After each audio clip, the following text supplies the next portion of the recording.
Hello friends, स्वागत है आप सबका आपका अपना यूट्यूब चैनल अब पढ़ेगा इंडिया में। आज हम लोग इस वीडियो में देखेंगे, जैसा कि आप लोगों ने थंबनेल पे देख रखा होगा, आप लोगों को पता भी होगा कि बिहार दरोगा मेंस का जो एग्जाम है वो 25 फरवरी 2024 को ही शेड्यूल किया गया है। मतलब अब गिनती के कुछ दिनों आपके पास है। तो अब जो सबसे इम्पोर्टेंट टास्क है आप लोगों के पास वो ये है कि जितना ज़्यादा से ज़्यादा आप लोग रिवीजन कर सकें। उसी चीज़ को ध्यान में रखते हुए आज हम आप लोगों के लिए लेकर आए हैं quick revision series. Quick revision series का आज जो है वो प्रैक्टिस सेट नंबर 1 है। इसको आप लोगों के द्वारा जितना ज़्यादा प्यार मिलेगा उतना ही ज़्यादा ये क्यूक रिवीजन सीरीज जो है वो तेज़ी से आप लोगों के लिए बढ़ता रहेगा। यह बहुत ज़्यादा इंपॉर्टेंट होगा आप लोगों के लिए, क्योंकि जितना ज़्यादा से ज़्यादा नंबर ऑफ क्वेश्चंस आप अभी आपके आंख के सामने से गुजरेगा उतना ही आपके लिए मेंस एग्जाम जो होगा वो आसान होता चला जाएगा। तो चलिए अब बढ़ते हैं अपने क्वेश्चन की तरफ। आज का जो हमारा पहला क्वेश्चन है वो यह कह रहा है कि सॉरी, कह रहा है कि निम्न में से कौन कांग्रेसी अध्यक्ष थे जिन्होंने क्रिप्स मिशन व लॉर्ड बेबल दोनों से वार्ताएं की थी। देखिए, क्रिप्स मिशन और लॉर्ड बेबल दोनों से वार्ताएं किए थे। सबसे पहले तो आपको यही ध्यान रखना है कि 1945 में लॉर्ड बेबल भी जो था वो भारत की यात्रा पर आया था। और क्रिप्स मिशन की अगर बात करिएगा तो क्रिप्स मिशन 1942 में भारत आया था। तो यानी 1942 और 1945 के आसपास की बात है। तो उस समय कांग्रेस के अध्यक्ष कौन थे? कांग्रेस आप लोग पढ़े होंगे कि 1940 में रामगढ़ में अब्दुल कलाम आजाद बनते हैं और उसके बाद सीधे अधिवेशन जो होता है वो 1946 में होता है, जो कि मेरठ में अधिवेशन होता है और उसकी अध्यक्षता जो है वो जेबी कृपलानी के द्वारा किया जाता है। तो 40 से 46 तक जो अध्यक्ष थे वो अब्दुल कलाम आजाद ही थे। तो इस क्वेश्चन का जो सही आंसर होगा वो होगा option number A. Next question है क्वेश्चन नंबर सेकंड कि अनुशीलन समिति थी। अनुशीलन समिति क्या थी? अनुशीलन समिति जो थी वो बंगाल में बनाई गई एक अंग्रेज विरोधी गुप्त क्रांतिकारी संस्था थी, जिसकी स्थापना जो है वो 1907 में बरिंदर कुमार घोष और भूपेंद्र दत्त के द्वारा किया गया था। तो इस क्वेश्चन का जो सही आंसर होगा वो होगा ऑप्शन नंबर डी, यानी एक क्रांतिकारी संगठन था। अखिल भारतीय किसान सभा के प्रथम सत्र की अध्यक्षता जो है वो किसके द्वारा किया गया था? देखिए, अखिल भारतीय किसान सभा की जो स्थापना है वो कब की गई थी? 1936 में किया गया था, जिसके प्रथम अध्यक्ष जो थे वो कौन थे? सहजानंद सरस्वती थे और सचिव जो थे वो एनजी रंगा थे। तो इस क्वेश्चन का जो सही आंसर होगा वो होगा ऑप्शन नंबर ए, यानी स्वामी सहजानंद सरस्वती। नेक्स्ट क्वेश्चन कह रहा है कि निम्नलिखित में से कौन एक भारतीय राष्ट्रीय आंदोलन में क्रांतिकारी नेता नहीं थे? यह पूछ रहा है। चंद्रशेखर आजाद बिल्कुल थे, भगत सिंह भी थे, सूर्य सेन भी थे, गोपाल कृष्ण गोखले नहीं थे। गोपाल कृष्ण गोखले भारतीय राष्ट्रीय आंदोलन में क्रांतिकारी नेता नहीं थे। तो इस क्वेश्चन का जो सही आंसर होगा वो होगा option number D, Gopal Krishna Gokhale. Gopal Krishna Gokhale की अगर बात करिएगा तो याद रखिएगा, यह जो था वो गोविंद रनाड़े के शिष्य थे। और महादेव गोपाल कृष्ण गोखले को महाराष्ट्र के सुकेरात इनको कहा जाता था। किनको? गोपाल कृष्ण गोखले को नहीं, महादेव गोविंद रनाड़े को कहा जाता था महाराष्ट्र के सुकरात। गोपाल कृष्ण गोखले जो थे वो 1905 में बनारस अधिवेशन की अध्यक्षता करते हैं और 1905 में ही इन्होंने सर्वेंट ऑफ इंडिया सोसाइटी की भी स्थापना करते हैं और साथ ही साथ यह महात्मा गांधी के राजनीतिक गुरु थे। नेक्स्ट क्वेश्चन कह रहा है कि 1921 का मोपला विद्रोह कहाँ हुआ था? 1921 का जो मोपला विद्रोह था वो केरल में मोपला मुसलमानों के द्वारा हिंदू जमींदारों के विरुद्ध किया गया एक विद्रोह था। तो इस क्वेश्चन का जो सही आंसर होगा वो होगा ऑप्शन नंबर सी, यानी कि केरल। एक नाम और याद रखिएगा, एक क्वेश्चन पूछा जाता है कि मोपला नामक उपन्यास की रचना किसके द्वारा किया गया था? तो मोपला नामक उपन्यास की रचना जो है वो बीडी सावरकर के द्वारा किया गया था। आगे है कि भारत में प्रथम रेलवे लाइन किस ब्रिटिश गवर्नर के समय बिछाई गई थी? देखिए, भारत में सर्वप्रथम रेलवे का परिचालन जो है वो कब किया गया था? 16 अप्रैल 1853 को किया गया था। और उस समय कौन था? आप लोगों को याद होगा, लॉर्ड डलहौजी का शासनकाल था। कब से कब तक? 1848 से लेकर 1856 तक लॉर्ड डलहौजी का शासन था। और इसी समय 16 अप्रैल 1853 को मुंबई से थाने के बीच भारत में सर्वप्रथम रेल का परिचालन जो है वो किया गया था। तो इस क्वेश्चन का जो सही आंसर होगा वो होगा ऑप्शन नंबर ए, यानी कि लॉर्ड डलहौजी। नेक्स्ट है कि निम्नलिखित में से कौन सी पुस्तक जो है वो तिलक ने लिखी थी, आपको बताना है। इंडिया इन ट्रांजिशन नहीं, इंडिया इन ट्रांजिशन जो है वो पुस्तक किसके द्वारा लिखी गई थी? एम एन रॉय के द्वारा लिखी गई पुस्तक है। गीता रहस्य, ये बिल्कुल सही है, गीता रहस्य जो है वो बाल गंगाधर तिलक के द्वारा लिखी गई पुस्तक है। फिर है उसके बाद है कि Gokhale my political Guru. Gokhale my political गुरु किसके द्वारा लिखी गई पुस्तक है?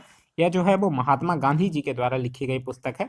डिस्कवरी ऑफ इंडिया से आप लोग भली भांति परिचित होंगे, ये जो है वो जवाहरलाल नेहरू के द्वारा लिखी गई पुस्तक है। क्लियर हो गया।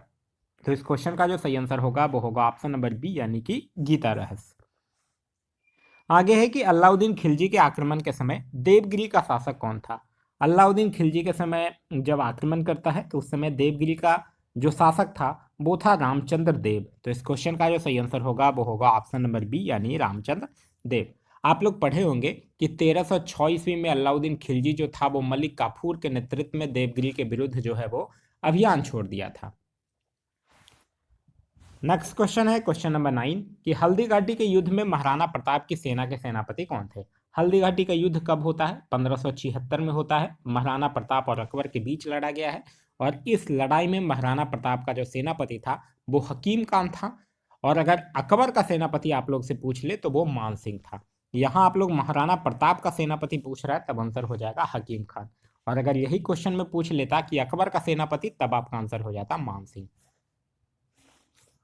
नेक्स्ट है कि निम्नलिखित में से कौन हड़प्पा और मोहनजोदड़ो के उत्खनन से संबंधित नहीं थे। हड़प्पा और मोहनजोदड़ो से उत्खनन से संबंधित आर.डी. बनर्जी थे, के.एन. दीक्षित भी थे, एम.एस. बस भी थे, बी.ए. स्मिथ नहीं थे। बी.ए. स्मिथ की अगर बात करते हैं तो ये एक ब्रिटिश साहित्य इतिहासकार हैं जिनके द्वारा कुछ पुस्तकें लिखी गई हैं, जैसे कि the Oxford history of India, the yearly history of India, arts of India. ये सब जो पुस्तक है वो बी.ए. स्मिथ के द्वारा लिखी गई पुस्तक है। तो इस क्वेश्चन का जो सही आंसर होगा वो होगा option number D, B A. Smith जो है इनका संबंध हड़प्पा और मोहनजोदड़ो के उत्खनन से संबंधित नहीं थे। नेक्स्ट क्वेश्चन है क्वेश्चन नंबर 11 कि कलिंग नरेश खारवेल का संबंध किससे था। कलिंग नरेश खारवेल जो था वो चेदी वंश से संबंधित था। तो इस क्वेश्चन का सही आंसर होगा वो होगा ऑप्शन नंबर बी, चेदी वंश। खारवेल जो था वो आप लोग एक पढ़े होंगे कि हाथी गुम्फा अभिलेख, हाथी गुम्फा अभिलेख जो है वो उड़ीसा में उदयगिरी पहाड़ी पर स्थित है, जो कि खारवेल के बारे में जानकारी प्राप्त करने का एकमात्र सोर्स है हाथी गुम्फा अभिलेख। खारवेल जो था वो जैन धर्म का अनुयायी था, और खारवेल जो था वो जैन मुनियों के लिए ही उदयगिरी के पहाड़ी में गुफा का निर्माण भी जो है वो करवाया था। नेक्स्ट है कि किस प्रकार की भूमि को अपहृत कहा जाता है। अपहृत किसको कहा जाता है? ये बात है गुप्त कालीन की। गुप्त काल में एक्चुअली आर्थिक उपभोक्ता के आधार पर भूमि को 5 भागों में विभाजित किया गया था। जब गुप्त काल की बात है, वो 5 भाग थे कौन कौन? एक था क्षेत्र जो कि कृषि योग्य भूमि को कहा जाता था, दूसरा था खील जो कि बंजर भूमि को कहा जाता था, तीसरा था सारा जो कि चारागाह को कहा जाता था, चौथा था बस्ती जो कि रहने योग्य भूमि को कहा जाता था, और 5वां था अपहृत जो कि बिना जोती हुई जंगली भूमि को कहा जाता था। तो इस क्वेश्चन का जो सही आंसर होगा वो होगा ऑप्शन नंबर ए, यानी बिना जोती हुई जंगली भूमि। आगे है कि जसवंत और दसावन नामक प्रसिद्ध चित्रकार जो है वो किस मुगल सम्राट के राज्य दरबारी से संबंधित है। तो जसवंत और दसावन जो थे वो अकबर के दरबार में रहने वाले चित्रकार थे। तो इस क्वेश्चन का सही आंसर होगा वो होगा ऑप्शन नंबर ए, अकबर। इसके साथ ही साथ आप अकबर में और मीर सैयद अली, ख्वाजा, अब्दुल समद, ये सब भी जो थे वो अकबर के दरबार में रहने वाले ही चित्रकार थे। नेक्स्ट क्वेश्चन कह रहा है कि प्राचीन भारत के महान व्याकरणविद पतंजलि जो है वो किसके समकालीन थे। तो पतंजलि जो थे वो पुष्यमित्र शुंग के समकालीन थे। तो इस क्वेश्चन का जो सही आंसर होगा वो होगा option number C, Pushyamitra Shunga, जिन्होंने की और ये पतंजलि जो थे वो महाभाष्य नामक पुस्तक की भी रचना किए थे। नेक्स्ट है कि 1936 में लखनऊ में आयोजित अखिल भारतीय किसान सभा का प्रथम अध्यक्ष किसे चुना गया है। 1936 में लखनऊ में आयोजित अखिल भारतीय किसान सभा का प्रथम अध्यक्ष जो है वो किनको चुना गया है? स्वामी सहजानंद सरस्वती को। तो इस क्वेश्चन का जो सही आंसर होगा वो होगा ऑप्शन नंबर सी, स्वामी सहजानंद सरस्वती। आप लोगों को याद होगा कि अखिल भारतीय किसान सभा का जो गठन है वो 11 अप्रैल 1936 को किया गया था, जिसके प्रथम अध्यक्ष जो थे वो स्वामी सहजानंद सरस्वती और प्रथम सचिव जो थे वो एन.जी. रंगा थे। नेक्स्ट है कि पैराशूट धीरे धीरे नीचे आता है जबकि उसी ऊंचाई से फेंका गया पत्थर जो है वो तेजी से गिरता है। देखिए पैराशूट जो है वो धीरे धीरे नीचे आता है जबकि पत्थर के पृष्ठ का क्षेत्रफल जो है वो कम होता है, इसी के कारण वो अधिक तेजी से नीचे गिरता है। तो इस क्वेश्चन का जो सही आंसर होगा वो होगा ऑप्शन नंबर सी, कि पैराशूट के पृष्ठ का क्षेत्रफल ज्यादा है, अतः वायु का प्रतिरोध जो है वो अधिक होगा। तो इस क्वेश्चन का सही आंसर होगा वो होगा option number C. Next question कह रहा है कि किसी वस्तु के रेखीय संवेग में परिवर्तन की दर उस पर लगने वाले ब्लैंक के समानुपाती होता है। आप लोग पढ़े होंगे न्यूटन के गति का जो द्वितीय नियम है उसके अनुसार क्या होता है कि किसी वस्तु के रेखीय संवेग परिवर्तन की दर जो है वो उस पर आरोपित बल के बराबर होती है। तो इस क्वेश्चन का जो सही आंसर होगा वो होगा ऑप्शन नंबर सी यानी कि बल। आगे बढ़ने से पहले मैं आप लोगों को एक चीज़ और आप लोगों के लिए डिस्कस करना चाह रहा हूँ। अब पढ़ेगा इंडिया टीम के द्वारा अब 70 बीपीएससी जिसका एग्ज़ाम जो है वो 30 सितंबर को शेड्यूल है। साथ ही साथ इस बार का बीपीएससी जो है वो काफ़ी इंपॉर्टेंट होने वाला है। क्यों इंपॉर्टेंट होने वाला है? क्योंकि इसमें नंबर ऑफ वैकेंसी जो है वो काफ़ी ज़्यादा आने वाली है। क्यों काफ़ी ज़्यादा आने वाली है? क्योंकि उसमें एक बीईओ का नया पोस्ट ऐड कर दिया गया है, ब्लॉक एजुकेशनल ऑफिसर का। तो इसमें बीईओ पोस्ट ऐड हो जाने के बाद ये जो 70 बीपीएससी है ये काफ़ी ज़्यादा नंबर ऑफ वैकेंसी इसमें जो होगा वो ज़्यादा होगा। अभी टाइम भी काफ़ी है, 30 सितंबर को इसका एग्ज़ाम शेड्यूल किया गया है। यह जो है वो आप लोग दरोगा मेंस का एग्ज़ाम जो है वो 25 फरवरी को आप लोगों को ख़त्म हो जाएगा। उसके बाद सिर्फ और सिर्फ आप लोगों के पास एक काम बचेगा, फिजिकल करना। फिजिकल करने के बाद आप आराम से बीपीएससी की प्रिपरेशन कर सकते हैं। यह जो है वो अटल सीरीज 1.0 के नाम से होगा। इसका सबसे इम्पॉर्टेंट जो फीचर्स है, इसका प्राइस जो है वो 499 रखा गया है, लेकिन अभी जो है ये आपको ऑफर प्राइस सिर्फ और सिर्फ 99 रुपीज़ में प्रोवाइड करवाया जा रहा है। इसके लिए आपको करना कुछ नहीं होगा। यह दिया गया नंबर है 91226148 इस पर आपको 99 रुपीज़ का पेमेंट करना है और उसके बाद ये फिर 7004472904 पे व्हाट्सअप कर देना है। आपको ग्रुप में ऐड कर दिया जाएगा। इस का टेस्ट सीरीज का सबसे मेन इंपॉर्टेंट जो चीज़ें है कि सभी टेस्ट का आपको वीडियो डिस्कशन जो है वो यूट्यूब पे प्रोवाइड करवाया जाएगा। सभी टेस्ट का जो भी लोग परचेज करते हैं इस टेस्ट सीरीज को, उसको वीडियो सॉल्यूशन जो है वो पूरे एक्सप्लेनेशन के साथ आपको प्रोवाइड करवाया जाएगा। साथ ही साथ इसमें बीपीएससी के पैटर्न पे आधारित क्वेश्चन होंगे, एनसीईआरटी के क्वेश्चनों को इसमें शामिल किया जाएगा। तो यह कुल मिला के यह टेस्ट सीरीज जो है वो काफ़ी आप लोगों के लिए इंपॉर्टेंट होने वाला है। तो इससे जुड़िए और इससे रिलेटेड कोई क्यूरीज है तो ये दिए गए ये दोनों नंबर पे आप लोग क्या कर सकते हैं, कॉल कभी भी कर सकते हैं। यह टेस्ट सीरीज का पूरा देखिए, मैं आप लोगों को एक थोड़ा सा टाइम लेकर थोड़ा सा इसको दिखा देना चाहता हूँ। यह टेस्ट सीरीज का क्या प्रोसेस है। यह टेस्ट सीरीज जो है वो 1 तारीख से स्टार्ट होगा। 1 तारीख को पहले पार्ट वाइज टेस्ट होगा क्योंकि अभी टाइम है। 1 तारीख को, फिर 3 तारीख को, 5 तारीख को, ऐसे करके पूरे मंथ में एक एक दिन गैप करके आपको 15 सेट होगा। हर एक सेट में 150 क्वेश्चन रहेंगे। उसका आप लोगों को पीडीएफ के फॉर्म में भी क्वेश्चन प्रोवाइड करवाया जाएगा, पीडीएफ के फॉर्म में एक्सप्लेनेशन प्रोवाइड करवाया जाएगा और साथ ही साथ वीडियो डिस्कशन भी प्रोवाइड करवाया जाएगा। आपको यह सब कुछ जो है वो एक ऑफर प्राइस 99 रुपीज़ में ही प्रोवाइड करवाया जा रहा है। तो आप लोग जुड़ सकते हैं और ज़्यादा जानकारी के लिए आप लोग दिए गए नंबर पर संपर्क कर सकते हैं। तो चलिए बढ़ते हैं अपने क्वेश्चन की तरफ। आज का जो हमारा नेक्स्ट क्वेश्चन है वो यह कह रहा है कि अल्फा, बीटा और गामा की भेदन शक्तियां अपने अवरोही क्रम में किस में होती हैं। देखिए, अल्फा, बीटा, गामा की भेदन शक्तियां अगर पूछा जाए तो अवरोही क्रम में पूछेगा तो सबसे पहले होगा गामा, फिर बीटा, फिर अल्फा। तो इस क्वेश्चन का सही आंसर होगा वो होगा ऑप्शन नंबर बी। गामा किरणें की जो भेदन क्षमता होती है बहुत अधिक होती है और उसकी आयनन क्षमता जो है वो न्यूनतम होती है। अल्फा किरणें की बात कीजिएगा तो अल्फा किरणें की भेदन क्षमता बहुत कम होती है और बीटा किरणें की अगर बात कीजिएगा तो बीटा किरणें की भेदन क्षमता जो है वो अल्फा किरणों से ज्यादा होती है। आगे कह रहा है कि टेफ्लॉन निम्नलिखित में से किस एकलक का बहुलक है। तो टेफ्लॉन जो है वो टेट्राफ्लोरोएथिलीन का है। तो इस क्वेश्चन का जो सही आंसर होगा वो होगा ऑप्शन नंबर ए, टेट्राफ्लोरोएथिलीन। नेक्स्ट है कि वनस्पति तेल से वनस्पति घी बनाने में प्रयुक्त होने वाली गैस है। तो आप लोग इसका आंसर भली भांति जानते होंगे, वो है हाइड्रोजन। हाइड्रोजनीकरण की ही प्रक्रिया के द्वारा निकल उत्प्रेरक की उपस्थिति में वनस्पति तेल से वनस्पति घी जो है वो बनाया जाता है। आगे है कि अति शीतलन यानी सुपर कूलिंग जो है वो किसी द्रव को शीतल करना होता है। तो किसी द्रव या गैस को बिना ठोस बनाए ही उसका ताप जो है वो हिमांक से कम करना क्या कहलाता है? सुपर कूलिंग कहलाता है। तो इस क्वेश्चन का जो सही आंसर होगा वो होगा ऑप्शन नंबर बी यानी कि हिमांक से नीचे। नेक्स्ट है कि निम्नलिखित में से कौन सा तत्व जो है वो सभी कार्बनिक यौगिकों में मिलता है। तो कार्बन सभी कार्बनिक यौगिकों में मिलता है, तो इस क्वेश्चन का सही आंसर होगा वो होगा ऑप्शन नंबर ए यानी कि कार्बन। नेक्स्ट है कि सिगरेट लाइटर में निम्नलिखित में से कौन सी गैस जो है वो प्रयुक्त होती है। तो सिगरेट लाइटर में ब्यूटेन का यूज किया जाता है, तो इस क्वेश्चन का सही आंसर होगा वो होगा ऑप्शन नंबर ए यानी कि ब्यूटेन। नेक्स्ट है कि सौर विकिरण निम्न में से किस परास में दिखता है। तो सौर विकिरण का तरंगदैर्घ्य जो होता है वो 400 से लेकर 700 nm परास के बीच होता है, तो इस क्वेश्चन का जो सही आंसर होगा वो होगा ऑप्शन नंबर बी। नेक्स्ट है कि सोडा वाटर की बोतल खोलने पर निकलने वाली गैस है। तो सोडा वाटर जिसे कि हम लोग क्या कहते हैं, कार्बोनेटेड वाटर भी कहा जाता है, इसके बोतल खोलने पर कार्बन डाइऑक्साइड गैस निकलता है, तो इस क्वेश्चन का जो सही आंसर होगा वो होगा ऑप्शन नंबर ए यानी कि कार्बन डाइऑक्साइड। नेक्स्ट है कि कार के बैटरी में प्रयोग होने वाला अम्ल है। तो कार के बैटरी में प्रयोग होने वाला जो अम्ल है वो कौन सा है, सल्फ्यूरिक एसिड होता है, तो इस क्वेश्चन का सही आंसर होगा वो होगा option number D sulphuric acid. आप लोग पढ़े ही होंगे कि कार के बैटरी में विद्युत अपघट्य के रूप में सल्फ्यूरिक एसिड का प्रयोग किया जाता है, जो कि रासायनिक अभिक्रिया के द्वारा विद्युत ऊर्जा उत्पन्न करता है।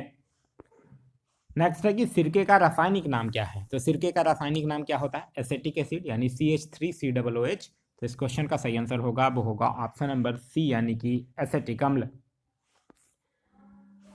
आगे है कि एक ठोस के सीधे गैस में परिवर्तन को कहते हैं। तो एक ठोस को सीधे गैस में परिवर्तन मतलब कहने का मतलब क्या है कि वो बिना लिक्विड स्टेट में गए डायरेक्ट गैस स्टेट में चला जाएगा, उसको हम लोग क्या कहते हैं, उधर्पातन यानी सब्लिमेशन कहा जाता है।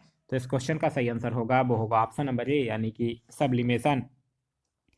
आगे है कि निम्नलिखित का मिलान करने के लिए कह रहा है। कॉपर सल्फेट की अगर बात कीजिएगा तो कॉपर सल्फेट किससे मिल जाएगा, फंगस नाशी से मैच कर जाएगा। पेंसिलिन की अगर बात कीजिएगा तो वो एंटीबायोटिक है।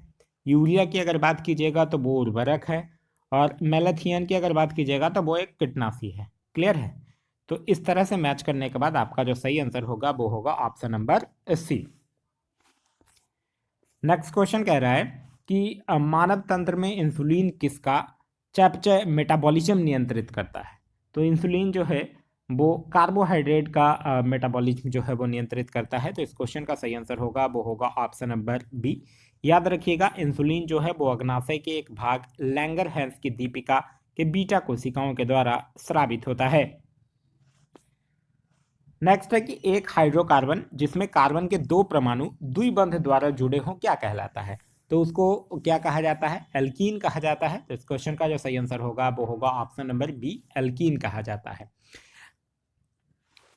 नेक्स्ट क्वेश्चन है क्वेश्चन नंबर 33 कि डीएन की पॉलीन्यूक्लियोटाइड श्रृंखला में क्या समाविष्ट होता है। तो एक नाइट्रोजनी धारक, डी ऑक्सी राइबोसोम, सकरा और फास्फोर समूह, तो यही सही है। तो इस क्वेश्चन का जो सही आंसर होगा वो होगा option number A. Next question है क्वेश्चन नंबर 34 कि ट्राइग्लिसराइड क्या है। तो ट्राइग्लिसराइड वसा कोशिकाएं से संचित शरीर में पाए जाने वाला वसा का एक प्रकार है, जिसका निर्माण जो है वो हमारे शरीर में भोजन से प्राप्त अप्रयुक्त ऊर्जा के द्वारा होता है। तो इस क्वेश्चन का जो सही आंसर होगा वो होगा ऑप्शन नंबर सी यानी कि वसा है। नेक्स्ट है कि शरीर में लौह की एक कमी होने से क्या होता है। तो शरीर में लौह की कमी होने से मतलब शरीर में जब आयरन की कमी हो जाता है तो वो क्या होता है, एनीमिया रोग उत्पन्न होता है। तो इस क्वेश्चन का जो सही आंसर होगा वो होगा रक्त ताल्पता। तो इस क्वेश्चन का सही आंसर है ऑप्शन नंबर ए। नेक्स्ट है कि भारत में राष्ट्रीय आय की गणना में एक समस्या है। तो भारत में राष्ट्रीय आय की गणना में असंगठित क्षेत्र का योगदान जो है वो उसका आकलन करना मुश्किल है, क्योंकि असंगठित क्षेत्र के द्वारा उत्पादन और आय के आंकड़े किसी भी संस्थान को प्रस्तुत नहीं किया जाता है। तो इस क्वेश्चन का जो सही आंसर होगा वो होगा ऑप्शन नंबर डी यानी कि असंगठित क्षेत्र। नेक्स्ट है कि भारत में कृषि पुनर्वित्त प्रदान करने के लिए शिखर स्तर के बैंक का नाम क्या है। तो कौन सा बैंक है, नबार्ड है, जिसको कि कृषि तथा ग्रामीण विकास राष्ट्रीय बैंक कहा जाता है। तो इस क्वेश्चन का जो सही आंसर होगा वो होगा ऑप्शन नंबर बी यानी कि नबार्ड। नेक्स्ट है कि किसी अर्थव्यवस्था में निम्नलिखित में से किसी एक माप से गिनी गुणांक अथवा किसी अनुपात को संबंध किया जा सकता है। तो आय असमानता यानी विषमता से। तो इस क्वेश्चन का जो सही आंसर होगा वो होगा ऑप्शन नंबर सी। नेक्स्ट है कि मांग के नियम में निम्नलिखित में से कौन सी एक पूर्ण धारणा नहीं है। तो मांग के नियम में कौन एक पूर्ण धारणा नहीं है, यह आपसे पूछ रहा है। उपभोक्ता की रुचि और वरीयता में कोई बदलाव नहीं होता है, ये तो सही है। उपभोक्ता की आय नियत सतत बनी रहती है, यह भी सही है। उपभोक्ता प्रदर्शन प्रभाव से प्रभावित होते हैं, यह जो है वो एक पूर्ण धारणा नहीं है। तो इस क्वेश्चन का जो सही आंसर होगा वो होगा ऑप्शन नंबर सी। नेक्स्ट है कि निम्नलिखित राज्यों पर विचार करें। पंजाब, यहाँ पे उत्तर प्रदेश होना चाहिए, उत्तर प्रदेश, आंध्र प्रदेश और पश्चिम बंगाल भारत में चावल उत्पादक राज्यों के रूप में उपयुक्त के सभी सही आरोही क्रम को चुनना है। तो आरोही क्रम में सबसे पहले हो जाएगा पश्चिम बंगाल, फिर पंजाब, फिर आंध्र प्रदेश और फिर उत्तर प्रदेश, यानी ऑप्शन नंबर ए जो होगा वो आपका सही आंसर होगा। नेक्स्ट क्वेश्चन है क्वेश्चन नंबर 41 कि भौगोलिक अपर्दन चक्र की संकल्पना इनमें से किसमें प्रस्तुत की है। तो विलियम मॉरिस डेविस के द्वारा 1899 में भौगोलिक अपर्दन चक्र की संकल्पना का प्रतिपादन किया गया था। तो इस क्वेश्चन का जो सही आंसर होगा वो होगा option number B, WM Davis. निम्नलिखित में से कौन सी एक भारतीय सेना के कमांडो में एक कमांड नहीं है, यह आपसे पूछ रहा है। आप लोग पढ़े होंगे जैसे पश्चिमी कमांड है, उत्तरी कमांड है, मध्य कमांड है, पूर्वी कमांड है, दक्षिणी कमांड है, दक्षिण पश्चिम कमांड है। तो इस तरह से कौन कमांड नहीं है, दक्षिण पश्चिम कमांड है, उत्तर पूर्वी कमांड नहीं है। तो इस क्वेश्चन का जो सही आंसर होगा वो होगा ऑप्शन नंबर बी। नेक्स्ट है कि निम्नलिखित के आधार पर हिमालयी नदी की प्रायद्वीपीय नदी से तुलना करना है आपको, कह रहा है, और फिर दिए गए विकल्पों में से सही उत्तर का चयन करना है। अधिकांश हिमालयी नदियां जो है वो 12 मासी है, बिल्कुल सही है। जबकि अधिकांश प्रायद्वीपीय नदियां जो है वो वर्षा पर निर्भर करती है, बिल्कुल सही बात है। हिमालयी नदियों की ढाल जो है वो प्रायद्वीपीय नदियों की तुलना में अधिक खड़ा है, यह भी बिल्कुल सही है। प्रायद्वीपीय नदी जो है वो हिमालय नदी की तुलना में अपने रास्ते में अधिक क्षरण का कारण बनती है, ये गलत है। क्योंकि देखिए प्रायद्वीपीय नदियों की तुलना में हिमालय नदियाँ अधिक क्षरण करती है, क्योंकि हिमालय क्षेत्र जो है वो प्रायद्वीपीय क्षेत्र की तुलना में नवीन है और इसकी चट्टानें जो है वो प्रायद्वीपीय क्षेत्र की तुलना में मुलायम है। और एक और रीजन है कि हिमालय नदियाँ जो है वो अधिक गतिशील होती है, तो ये गलत है। तो यहाँ पहला और दूसरा जो है वो सही है। तो इस क्वेश्चन का जो सही आंसर होगा वो होगा ऑप्शन नंबर ए, केवल 1 और 2 जो है वो सही है। आगे है कि गंगा के मैदान को एक ब्लैंक के रूप में वर्णित किया गया है। तो गंगा के मैदान को जियासीन क्लाइन के रूप में वर्णित किया गया है। जियासीन क्लाइन एक्चुअली होता है भूसन्नति सागर के वैसे संकरे और छिछले भाग को कहते हैं जिसमें लंबे काल से मलबा का जमाव होता रहता है। तो इस क्वेश्चन का जो सही आंसर होगा वो होगा ऑप्शन नंबर सी, यानी जियोसीन क्लाइन। आगे है कि भूमिगत कोयले का दहन जो है वो किस राज्य में होता है। भूमिगत कोयले का दहन जो है वो झरिया कोल खनन क्षेत्र में लंबे समय से हो रहा है, जो कि झारखंड में है। तो इस क्वेश्चन का जो सही आंसर होगा वो होगा ऑप्शन नंबर सी, यानी कि झारखंड में। आगे है अर्जुन पुरस्कार किस वर्ष प्रारंभ हुआ। तो अर्जुन पुरस्कार जो है वो 1961 में प्रारंभ हुआ है। तो इस क्वेश्चन का सही आंसर होगा वो होगा ऑप्शन नंबर सी, 1961। इसमें पुरस्कार स्वरूप के रूप में 15 लाख रुपए दिए जाते हैं। साथ ही साथ अर्जुन की एक कांस्य प्रतिमा और एक प्रशस्ति पत्र जो है वो प्रदान किया जाता है। आगे है कि तुम्मालापली खदान, जिसे दुनिया का सबसे बड़ा यूरेनियम का भंडार माना जाता है, यह कहाँ अवस्थित है। तो यह आंध्र प्रदेश के कडप्पा जिले में स्थित है। तो इस क्वेश्चन का जो सही आंसर होगा वो होगा ऑप्शन नंबर ए, यानी कि आंध्र प्रदेश में। आगे है जवाहर सुरंग का निर्माण निम्न में से किस दर्रे के अंतर्गत किया गया है। तो जवाहर सुरंग का निर्माण जो है वो बनिहाल दर्रा के अंतर्गत किया गया है। बनिहाल दर्रा जो एक्चुअली भारत के जम्मू कश्मीर केंद्र शासित प्रदेश में स्थित है, जो कि जम्मू कश्मीर को NH-44 के द्वारा जोड़ता है। तो इस क्वेश्चन का जो सही आंसर होगा वो होगा ऑप्शन नंबर बी, यानी कि बनिहाल दर्रा। नेक्स्ट है कि सौरमंडल का सबसे चमकदार ग्रह कौन सा है। तो सौरमंडल का सबसे चमकदार ग्रह जो है वो है शुक्र। ठीक है, शुक्र से याद रखिएगा, इसका कोई भी उपग्रह नहीं है। पृथ्वी के आकार और घनत्व से समानता रखता है, इसीलिए इसको पृथ्वी का भग्नी ग्रह भी कहा जाता है। और ये अन्य ग्रह के विपरीत यानी दक्षिणावर्त दिशा में सूर्य की परिक्रमा करता है। तो इस क्वेश्चन का जो सही आंसर होगा वो होगा ऑप्शन नंबर डी, यानी कि शुक्र। नेक्स्ट है कि कौन सा वैश्विक सम्मेलन ग्रीन हाउस गैस उत्सर्जनों में कमी के लिए आयोजित वैश्विक समझौते की दिशा में पहला कदम है। तो वो तो है रियो 1992। तो इस क्वेश्चन का जो सही आंसर होगा वो होगा ऑप्शन नंबर सी, रियो सम्मेलन 1992, जिसको कि पृथ्वी सम्मेलन भी कहा जाता है। इसी में ग्रीन हाउस गैसों के उत्सर्जन से कमी से संबंधित है। तो इस क्वेश्चन का सही आंसर है ऑप्शन नंबर सी। वियना 1985 की अगर बात कीजिएगा तो ओजोन परत को नष्ट करने वाले गैसों के उत्सर्जन को रोकने हेतु 1985 में वियना सम्मेलन का आयोजन किया गया था। मॉन्ट्रियल 1987 की बात कीजिएगा तो मॉन्ट्रियल प्रोटोकॉल भी जो है वो ओजोन परत के संरक्षण से ही संबंधित है। और क्योटो प्रोटोकॉल 1997 की बात कीजिएगा तो यह जो है वो ग्रीन हाउस उत्सर्जन में कमी के प्रयास में यह जो है वो प्रथम कानून है। आगे है कि निम्नलिखित में से कौन सा वन्यजीव अभयारण्य बिहार के मुंगेर जिले में स्थित है। बिहार के मुंगेर जिले में स्थित है भीम बांध वन्यजीव अभयारण्य, जो कि 1976 में स्थापित किया गया है। तो इस क्वेश्चन का जो सही आंसर होगा वो होगा ऑप्शन नंबर सी, यानी कि भीम बांध। आगे है कि नागी पक्षी अभयारण्य बिहार के निम्नलिखित में से किस जिले में स्थित है। तो नागी पक्षी अभयारण्य जो है वो बिहार के किस जिले में स्थित है। बिहार के झाझा जमुई जिले में स्थित है। तो इस क्वेश्चन का जो सही आंसर होगा वो होगा ऑप्शन नंबर डी, यानी कि जमुई। आगे है कि बिहार में गन्ना उत्पादन में अग्रणी जिला कौन है। तो बिहार के गन्ना उत्पादन में अग्रणी जिला जो है वो पश्चिमी चंपारण है। तो इस क्वेश्चन का सही आंसर होगा वो होगा ऑप्शन नंबर ए। और अगर पूछ दे कि भारत में सबसे अग्रणी राज्य कौन है, तब हो जाएगा यूपी, यानी कि उत्तर प्रदेश। यह भी आपको ध्यान रखना है। नेक्स्ट क्वेश्चन है कि दक्षिण पूर्व एशिया में दक्षिण से उत्तर की ओर बढ़ने पर निम्नलिखित शहरों के विद्यमान होने का सही क्रम कौन सा है।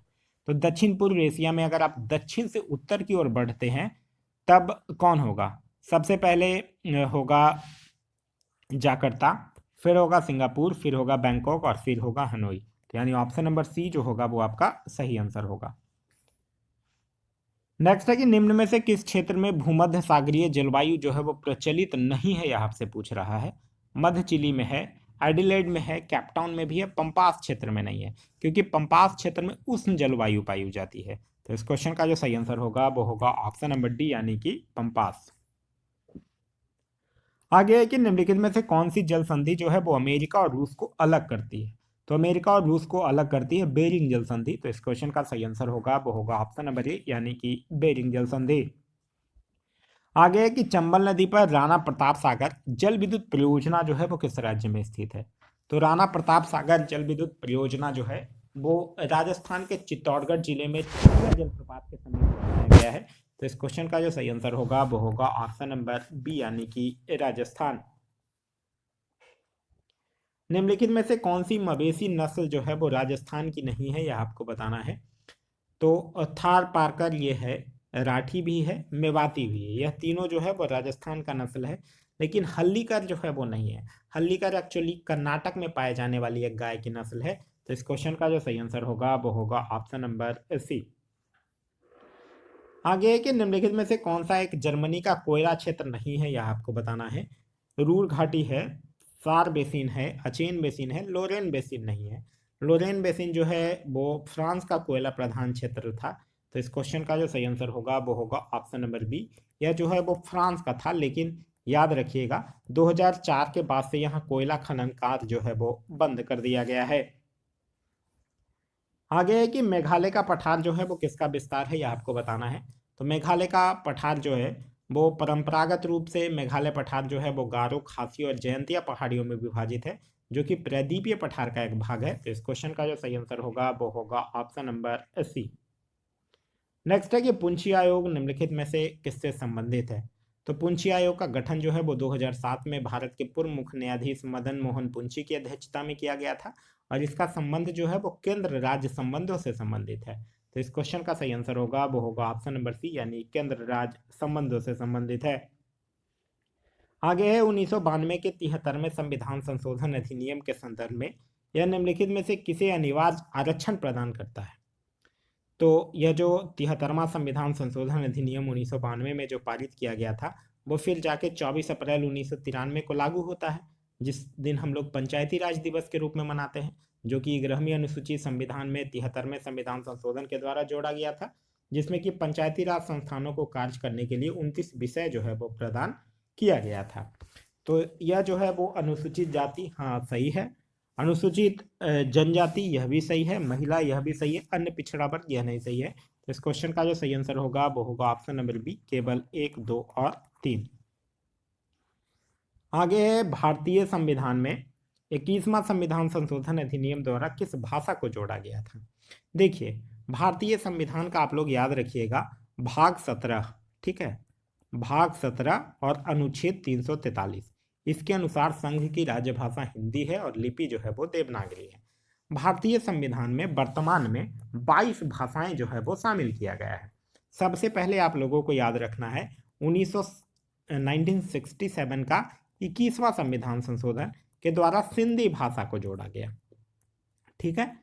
उसके बाद याद रखिए 1992 में होता है 71वां संविधान संशोधन, जिसके द्वारा मणिपुर, कोंकणी और नेपाली को जोड़ा जाता है। और फिर 2002 में होता है 52वां संविधान संशोधन, जिसके द्वारा मैथिली, संथाली, डोगरी और बोडो भाषा को जोड़ा जाता है। यहाँ आपसे पूछ रहा है कि 21वें संविधान संशोधन के द्वारा किसको जोड़ा गया, तो सिंधी को जोड़ा गया। तो इस क्वेश्चन का सही आंसर होगा वो होगा ऑप्शन नंबर सी। आगे संविधान का 103वां संविधान संशोधन निम्न में से किससे संबंधित है। तो संविधान का 103वां संविधान संशोधन अधिनियम जो है वो आर्थिक रूप से कमजोर वर्गों के लिए यानी जो ईडब्ल्यूएस के लिए 10% आरक्षण से संबंधित प्रावधान इसमें दिए गए हैं। तो इस क्वेश्चन का सही आंसर होगा वो होगा ऑप्शन नंबर बी, यानी आर्थिक रूप से कमजोर वर्गों के लिए आरक्षण। एक और याद रखिएगा 101वां संविधान संशोधन अधिनियम जो कि किससे संबंधित है, जीएसटी से संबंधित है। क्लियर है। चलिए नेक्स्ट क्वेश्चन है क्वेश्चन नंबर 65 कि निम्नलिखित में से कौन सा एक प्रावधान भारतीय संविधान के अंतर्गत संसद के सदस्यों के विशेषाधिकार तथा उन्मुक्तियों को निर्धारित करता है। तो यह करता है अनुच्छेद 105। तो इस क्वेश्चन का सही आंसर होगा वो होगा ऑप्शन नंबर बी, यानी कि अनुच्छेद 105। आगे है भारतीय संविधान का भाग 16 संबंधित है। तो भाग 16 किससे संबंधित है, तो भाग 16 जो है वो कुछ वर्गों के लिए उपबंधों से संबंधित है। तो इस क्वेश्चन का सही आंसर होगा वो होगा ऑप्शन नंबर डी। और कहां से कहां तक, अनुच्छेद 330 से लेकर 342 तक है, ठीक है। नेक्स्ट है कि निम्नलिखित में से संविधान सभा की संघ संविधान समिति का अध्यक्ष कौन थे। तो संघ संविधान समिति के अध्यक्ष थे जवाहरलाल नेहरू। तो इस क्वेश्चन का सही आंसर होगा वो होगा option number C, Jawaharlal Nehru. B R. Ambedkar से आप लोग रख सकते हैं, प्रारूप समिति के अध्यक्ष थे। और जे.बी. कृपलानी से आप लोग याद रख सकते हैं, मूल अधिकार की जो उप समिति थी उसके अध्यक्ष थे। आगे है कि निम्नलिखित में से किस अधिनियम के अंतर्गत भारतीय विधान परिषद को बजट पर बहस करने की शक्ति प्राप्त हुई है। तो बजट पर बहस करने की शक्ति जो है वो भारतीय परिषद अधिनियम 1892 के तहत प्रदान हुआ था। इसके तहत बजट पर बहस करने की शक्ति दी गई थी, लेकिन मतदान का अधिकार जो था वो नहीं था। इस अधिनियम के तहत 6 दिन की पूर्व नोटिस पर कार्यपालिका से प्रश्न पूछने की अनुमति दी गई थी, परंतु इसमें एक चीज कंडीशन लगा हुआ था। क्या लगा हुआ था कंडीशन, यही कंडीशन था कि पूरक प्रश्न पूछने का अधिकार जो था वो नहीं था। साथ ही साथ भारतीय परिषद अधिनियम 1892 से एक चीज और याद रखिएगा कि इसी के तहत अप्रत्यक्ष चुनाव प्रणाली की भी शुरुआत हुई थी। तो इस क्वेश्चन का जो सही आंसर होगा वो होगा ऑप्शन नंबर बी। आगे है कि भारतीय संविधान में किस प्रकार की शासन प्रणाली की व्यवस्था की गई है। तो भारतीय संविधान में आप लोग पढ़े होंगे एक्चुअली कि संसद प्रणाली की सामान्यता 2 पद्धतियां होती है, एक होता है संसात्मक और दूसरा होता है अध्यात्मक। भारत में ग्रेट ब्रिटेन का अनुसरण किया गया है, तो भारत में क्या है, संसात्मक प्रणाली है। तो इस क्वेश्चन का जो सही आंसर होगा वो होगा ऑप्शन नंबर सी। आगे है कि निम्नलिखित में से कौन सा संवैधानिक प्रावधान भारतीय संविधान के द्वारा ब्रिटिश संविधान से लिया गया था। तो ब्रिटिश संविधान से क्या लिया गया, संसदीय विशेषाधिकार लिया गया है। तो इस क्वेश्चन का जो सही आंसर होगा वो होगा ऑप्शन नंबर सी, यानी संसदीय विशेषाधिकार हो गया, फिर विधि का शासन हो गया, विधायी प्रक्रिया हो गया, एकल नागरिकता हो गया। तो यह सब जो है वो कहाँ से लिया गया है, ब्रिटेन के संविधान से लिया गया है।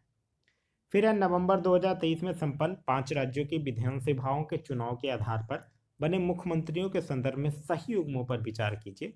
राजस्थान वजनलाल शर्मा बिल्कुल सही है, मध्य प्रदेश मोहन यादव सही है, तेलंगाना श्री रेवत रेड्डी बिल्कुल सही है। साथ ही साथ याद रखिएगा छत्तीसगढ़ जहां की है विष्णुदेव सौर। तो इस क्वेश्चन का जो सही आंसर होगा वो होगा ऑप्शन नंबर डी, इनमें से सभी जो है वो सही है। फिर है कि बिहार सरकार की जातिगत आधारित जनगणना की रिपोर्ट के अनुसार राज्य की कुल आबादी लगभग कितनी है। तो राज्य की कुल आबादी है 13,07,25,310। तो इस क्वेश्चन का जो सही आंसर होगा वो होगा option number A. Next question कह रहा है कि इंदिरा गांधी शांति निःशस्त्रीकरण पुरस्कार 2023 किसे प्रदान किया गया है।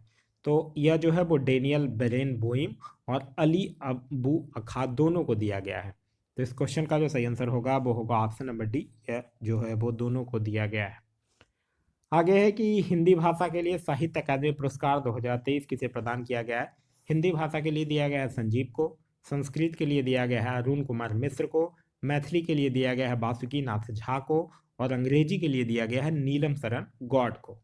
क्लियर है। यहाँ आपसे पूछ रहा है हिंदी के लिए, तो आपका जो सही आंसर होगा वो होगा ऑप्शन नंबर ए यानी कि संजीव। आगे है वर्ष 2023 के शांति के क्षेत्र में नोबेल पुरस्कार जो है वो किसे प्रदान किया गया है। शांति के क्षेत्र में दिया गया है नरगिस मोहम्मदी को, जो कि ईरान के हैं। और इनको किस लिए दिया गया है, तो ईरान में महिलाओं के खिलाफ जो उत्पीड़न है उसके खिलाफ मानवाधिकार एवं स्वतंत्रता को बढ़ावा देने के क्षेत्र में दिया गया है। तो इस क्वेश्चन का जो सही आंसर होगा वो होगा ऑप्शन नंबर बी, नरगिस मोहम्मदी। आगे है वेलकम टू पैराडाइज पुस्तक के लेखक कौन है। तो वेलकम टू पैराडाइज पुस्तक के लेखक हैं ट्विंकल खन्ना। तो इस क्वेश्चन का सही आंसर होगा वो होगा ऑप्शन नंबर सी यानी कि ट्विंकल खन्ना। नवंबर दिसंबर 2023 में संपन्न अंतर्राष्ट्रीय शिखर सम्मेलन कॉप 28 निम्नलिखित में से किससे संबंधित है। तो कॉप 28 जो है यानी कॉन्फ्रेंस ऑफ पार्टी, इसका आयोजन कहाँ हुआ है यह भी याद रखिएगा। आयोजन जो है वो यूएई दुबई में हुआ है। ठीक है। और यह किससे संबंधित है, जलवायु परिवर्तन पर अंकुश से संबंधित है। तो इस क्वेश्चन का सही आंसर होगा वो होगा ऑप्शन नंबर सी। नेक्स्ट है कि यूनेस्को के द्वारा निम्नलिखित में से किसे मानवता की अदृश्य सांस्कृतिक विरासत घोषित किया गया है। तो यह किया गया है गरबा नृत्य को। तो इस क्वेश्चन का जो सही आंसर होगा वो होगा ऑप्शन नंबर ए यानी कि गरबा नृत्य को। नेक्स्ट क्वेश्चन है क्वेश्चन नंबर 79। क्वेश्चन नंबर 79 कह रहा है कि भारत की विकास यात्रा के लिए 5D की अवधारणा किसके द्वारा प्रस्तुत की गई है। तो 5D का मतलब है डिमांड, डेमोग्राफी, डेमोक्रेसी, डिजायर और ड्रीम। ठीक है, यही 5D का मतलब है। और यह जो है वो भारत की राष्ट्रपति द्रौपदी मुर्मू के द्वारा प्रस्तुत किया गया है। तो इस क्वेश्चन का जो सही आंसर होगा वो होगा option number A. Next question कह रहा है कि आईसीसी वर्ल्ड कप 2023 निम्नलिखित में से किस देश की टीम ने जीता है। तो यह जीता है किसने, ऑस्ट्रेलिया जो है वो भारत की टीम को 6 विकेट से पराजित करके यह खिताब अपने नाम किया है। तो इस क्वेश्चन का सही आंसर होगा वो होगा ऑप्शन नंबर बी यानी कि ऑस्ट्रेलिया। यह जो है वो टोटल 80 क्वेश्चन है। इसके आगे मैथ्स का क्वेश्चन है जो आपके पीडीएफ के लास्ट में अटैच है। साथ ही साथ इसका सॉल्यूशन भी जो है वो जैसा कि आप देख रहे होंगे पीडीएफ के लास्ट में अटैच है। इसका अगर आप लोगों को पीडीएफ चाहिए तो पीडीएफ के लिए टेलीग्राम जाकर आप लोग ज्वाइन कर सकते हैं। टेलीग्राम में आप लोग जाकर सर्च कर ले सकते हैं अब पढ़ेगा इंडिया, वहाँ जो ग्रुप आएगा उसको ज्वाइन कर लीजिए, वहाँ इसका पीडीएफ जो है वो प्रोवाइड करवा दिया गया है। तो यह था हमारा आज का वीडियो। आज का वीडियो आप लोगों को कैसा लगा कमेंट करके जरूर बताइएगा। साथ ही साथ इस वीडियो से कुछ सीखने के लिए मिला तो एक लाइक जरूर कर दीजिएगा। लास्ट में मैं फिर से आप लोगों को एक चीज़ बता रहा हूँ कि यह जो 70 बीपीएससी टेस्ट सीरीज जो है अटल सीरीज 1.0 जो है वो अब पढ़ेगा इंडिया के द्वारा लॉन्च किया गया है। इसका फिलहाल जो है वो ऑफर प्राइस 99 रखा गया है। इसका टोटल प्राइस जो है वो 499 रुपीज़ है, लेकिन अभी आप लोगों को ऑफर प्राइस सिर्फ और सिर्फ 99 रुपीज़ में प्रोवाइड करवाया जा रहा है। तो आप लोग इसे जितना जल्दी हो सके परचेज कर सकते हैं। इसको परचेज करने के लिए यह जो 9122661480 नंबर दिया गया है इस पर आप लोग पेमेंट कर सकते हैं। या इससे जानकारी कोई से भी रिलेटेड इसकी जानकारी है या टेस्ट सीरीज में आप लोग को क्या क्या मिलेगा या कुछ भी होगा तो आप लोग इस दिए गए नंबर पर कॉल कर आप लोग बात कर सकते हैं। Thanks for watching.